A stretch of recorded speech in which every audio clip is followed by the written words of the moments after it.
तो अंबेडकर जयंती 2026 के अवसर पर देश भर में श्रद्धा और सम्मान का माहौल देखने को मिल रहा है, जहां पर विभिन्न राजनीतिक दलों के नेताओं और आम लोगों ने बी.आर. अंबेडकर को नमन किया है। राजधानी दिल्ली से लेकर के देश के अलग अलग राज्यों तक कार्यक्रमों का आयोजन किया गया, जिनमें की बड़ी संख्या में लोगों की भागीदारी रही। इस दौरान प्रधानमंत्री नरेंद्र मोदी ने बाबा साहेब को श्रद्धांजलि अर्पित की और उनके विचारों को देश के विकास की मजबूत आधारशिला बताया। प्रधानमंत्री ने कहा कि डॉक्टर अंबेडकर के सिद्धांत समानता, न्याय और अधिकार आज भी हर नागरिक के जीवन को दिशा दे रहे हैं और राष्ट्र निर्माण में उनकी भूमिका हमेशा प्रेरणा स्रोत बनी रहेगी। इसके अलावा सीपी राधाकृष्णन ने भी बाबा साहेब को याद करते हुए उनके ऐतिहासिक योगदान को रेखांकित किया और समाज के सभी वर्गों को उनके आदर्शों पर चलने की अपील की। देश भर में आयोजित कार्यक्रमों के जरिए एक बार फिर ये संदेश गूंजा कि संविधान के मूल्यों को अपनाकर ही एक सशक्त और समावेशी भारत का निर्माण हो सकता है।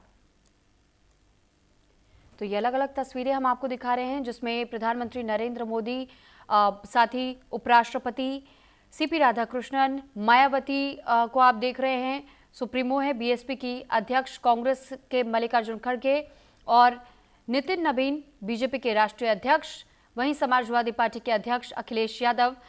इन तमाम तस्वीरों में जो आपको एक चीज कॉमन नजर आ रही होगी वो ये कि बी.आर. अंबेडकर के सामने हर राजनेता नतमस्तक है। तो आज बी.आर. अंबेडकर की जयंती और ऐसे में बाबा साहेब को आज के दिन में हर कोई याद कर रहा है, उनके योगदान को लेकर भी, क्योंकि वो हमेशा अपनी पीढ़ी से बहुत आगे की सोच रखते थे और जिस तरीके की समानता की वो बात करते थे और जिस तरह उन्होंने संविधान के जरिए एक मार्गदर्शन देने की कोशिश भारत को की, ऐसे में उन्हें आज हर कोई याद कर रहा है। अलग अलग जगहों पर कई अलग अलग तरीके के कार्यक्रमों का भी आयोजन किया गया है, यहाँ तक कि कई जगहों पर श्रद्धांजलि कार्यक्रम भी रखा गया है। और ये कुछ वो तस्वीरें, कुछ वो झलकियां हैं जो कि राजनेताओं से जुड़ी हुई सामने आई हैं। पार्टी कार्यालयों में इस तरीके के कार्यक्रम आज आपको देखने को मिलेंगे। इसके साथ में अलग अलग देश भर के कोने कोने से भी ऐसी तस्वीरें आज आपको देखने को मिलेंगी, जहां बी.आर. अंबेडकर को उस न्याय के लिए, उस समानता लाने के लिए आज हर कोई उन्हें याद कर रहा है। तो बाबा साहेब को देश का प्रणाम है और ये जो तस्वीरें आप देख रहे हैं, ये तस्वीरें बहुत कुछ कहती हैं। तो फिलहाल जानकारी आपको दे रहे हैं, बाबा साहेब को आज के दिन में हर कोई याद कर रहा है उस न्याय के लिए, उस संविधान के लिए जिस पर आज पूरा भारत देश टिका हुआ है। और संविधान की जब दुहाई हर राजनेता या हर व्यक्ति देने की कोशिश करता है जब भी कहीं अन्याय की बात होती है। तो अंबेडकर जयंती जो कि 14 अप्रैल को मनाई जाती है और आज का दिन इसलिए भी महत्वपूर्ण है क्योंकि ये जो खूबसूरत तस्वीरें आप देख रहे हैं, ये उस दौरान की जो अलग अलग कार्यक्रम आयोजित करने के साथ ही बाबा साहेब को आज याद करते हुए, उन्हें नमन करते हुए, प्रणाम करते हुए श्रद्धांजलि अर्पित की गई है।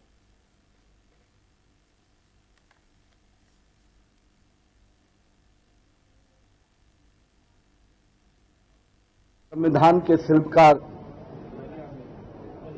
बाबा भीमराव अंबेडकर जी की जयंती के अवसर पे समस्त भारतवासियों को मैं उनके जयंती के अवसर पे बहुत बहुत बधाई और शुभकामना देता हूं। बाबा भीमराव अंबेडकर जी का जीवन, जिस प्रकार से उन्होंने संविधान में सबकी भागीदारी की बात की, महिलाओं को अधिकार दिलाने की बात की, और हम कह सकते हैं समाज के हर वर्ग को एक आवाज, उनकी आवाज को बुलंद करने का जो उन्होंने काम किया, वो निश्चित रूप से समाज के हर वर्ग को आज उत्साहित करता है, प्रेरित करता है। ये बाबा साहब भीमराव अम्बेडकर जी का संविधान केवल कागज नहीं है, वो लोहे की तलवार है जो समय समय पर हमें सम्मान दिलाने का काम करती है।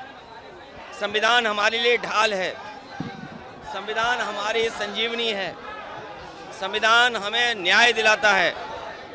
संविधान बाबा साहब का वो है जो हमें आगे बढ़ने का और बराबरी का मौका देता है।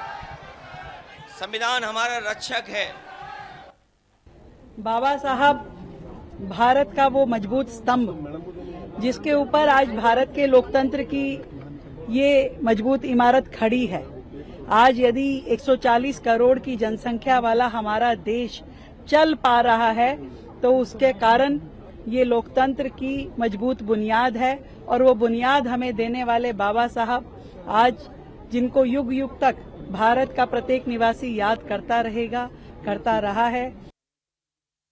135वीं जयंती है और बाबा साहब अम्बेडकर जी ने देश के लिए बहुत कुछ किया है, दलितों के लिए तो किया ही है, लेकिन बाबा साहब ने देश को जोड़ने का काम किया है।